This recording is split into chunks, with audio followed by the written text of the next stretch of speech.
अस्सलाम वालेकुम व्यूअर्स, मैं हूं आपका मेज़बान अब्दुर्रहमान और हमारी तरफ से तमाम नाजरीन को पाकिस्तान का 78वां यौम आज़ादी मुबारक हो। आज डिस्कस करेंगे सहराए थर में खजूर की कामयाब फसल हुई है। इससे पहले सहराए थर के अंदर खजूर को बतौर एक फसल नहीं उगाया जाता था। 2015 में इस प्रोसेस का आगाज हुआ, कुछ तजर्बाती चीज़ें की गई। फिर 2018 के अंदर 500 पौधे पंजाब, सिंध और खैर पख्तूनख्वा से लाकर थर के अंदर लगाए गए। उन्होंने इस साल बड़ी बेहतरीन फसल दी है। बहुत खूबसूरत खजूरें लगी हैं और बहुत चीरी भी हैं। आप तस्वीर देख सकते हैं। ये स्टेप है दुआ फाउंडेशन का, जिन्होंने इस मुतालिक कुछ काम किया। फिर उस इलाके के अंदर पानी मुहैया करने के लिए उन्होंने सोलर ट्यूबवेल लगाए। जो ज़ेरे ज़मीन मुनासिब पानी दस्तयाब हो सकता था वो ज़मीन से निकाला, तालाब बनाए और उस पानी के ज़रिए ये खजूरें काश्त की गई हैं। ऑल्दो इस पानी का जो TDS है, टोटल डिज़ोल्व सॉलिड्स जो इसके अंदर हैं, वो 2500 है। हालांकि इंसानी इस्तेमाल के लिए 250 से 300 तक का सेफ जोन होता है। इतने हाई क्वांटिटी के TDS लेवल के बावजूद इस कदर मीठी और अच्छी खजूर पैदा होना इस चीज़ की नवीद है कि सहराए थर के अंदर अगर हमारे किसान, हमारे हारी, वहाँ के रहने वाले बासी खजूर काश्त करना शुरू कर दें तो उनके लिए एक ना सिर्फ अच्छा रोज़गार होगा बल्कि आमदन के साथ साथ उनकी अपनी न्यूट्रिशन वैल्यू और खुराक बढ़ेगी। अरब ममालिक के जो बासी हैं वो तो सदियों से खजूरों पर गुजारा करते आए हैं। खुराक में उनके पास या बकरी का दूध होता था, खजूर होती थी, कहवा होता था। ये 2-3 चीज़ें उनके पास हुआ करती थी। ये तेल की दौलत से अब पिछली सदी के अंदर वो माला माल हुए। उससे पहले तो उनके पास कुछ खास चीज़ होती नहीं थी। तो इस दुआ फाउंडेशन ने इस बीड़े को उठाया।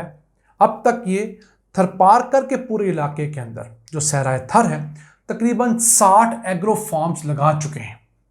इसमें खजूर के साथ साथ बेरी के दरख्त लगाए गए हैं और वो हज़ारों की तादाद में बेरी के दरख्त जो है, बेरी का दरख्त सहरा में बहुत अच्छे तरीके से होता है, बड़ा अच्छा फल देता है।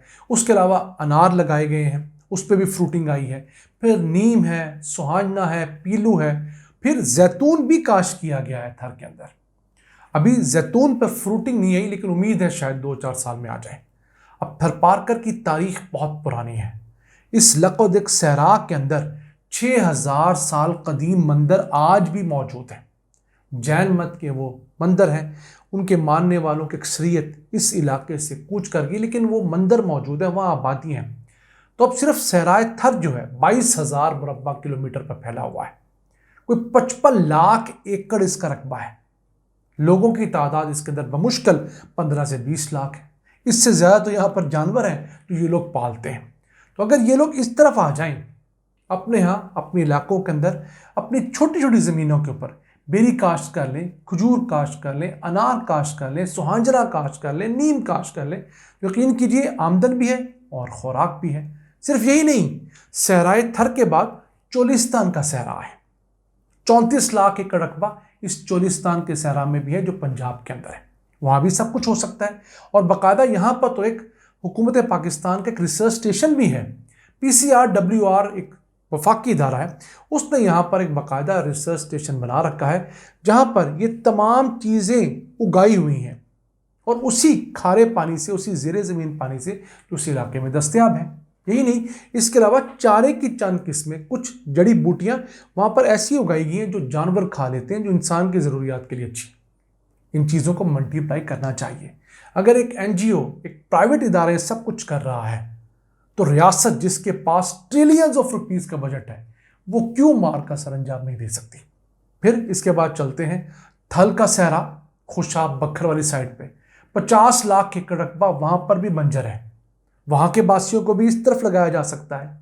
अब सऊदीया ने, UAE ने, कतर ने, बहरीन ने पाकिस्तान से 70, 80, 90 की दिहाई में बड़ी तादाद के अंदर खजूर के बड़े बड़े पौधे, दरख्त मंगवाए और उन्होंने अपने मेन हाईवेज को, अपने मेन बुरीवार्ड्स को उन दरख्तों के बाद हरा कर दिया। वहाँ पर इतनी खजूर पैदा होती है कि वो रमज़ान में हमें खजूर डोनेट करते हैं।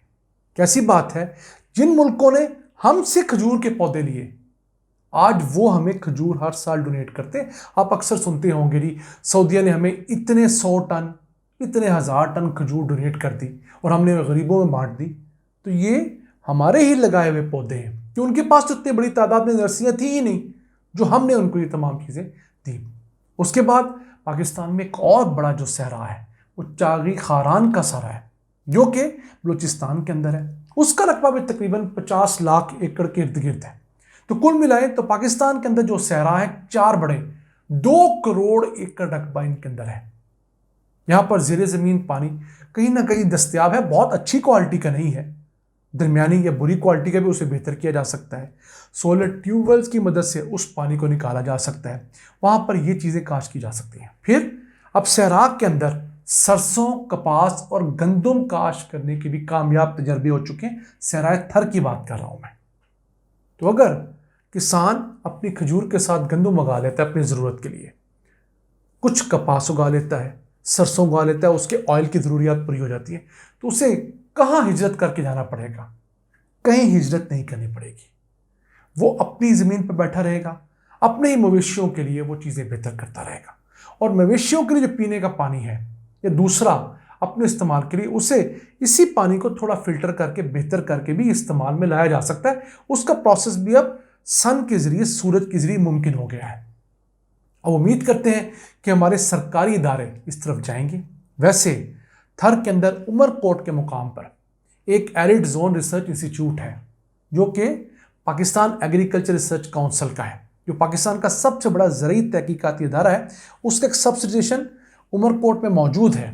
वो इस तरह की बहुत सारी फसलों पे कामयाब तजर्बे, कामयाब काश्त कर चुका है। ज़रूरत है उसे एक पायलट प्रोजेक्ट से उठाकर एक बड़े स्केल के ऊपर इम्प्लीमेंट करने की।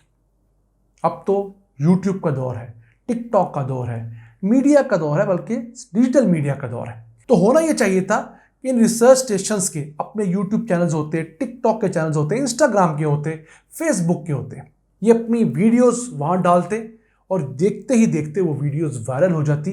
किसानों की बड़ी तादाद इस काम पर लग जाती, बजाय उसके कि वो फारिग टाइम में कुछ और चीज़ें बिला वजह देखते रहें और अपना टाइम ज़ाया करें।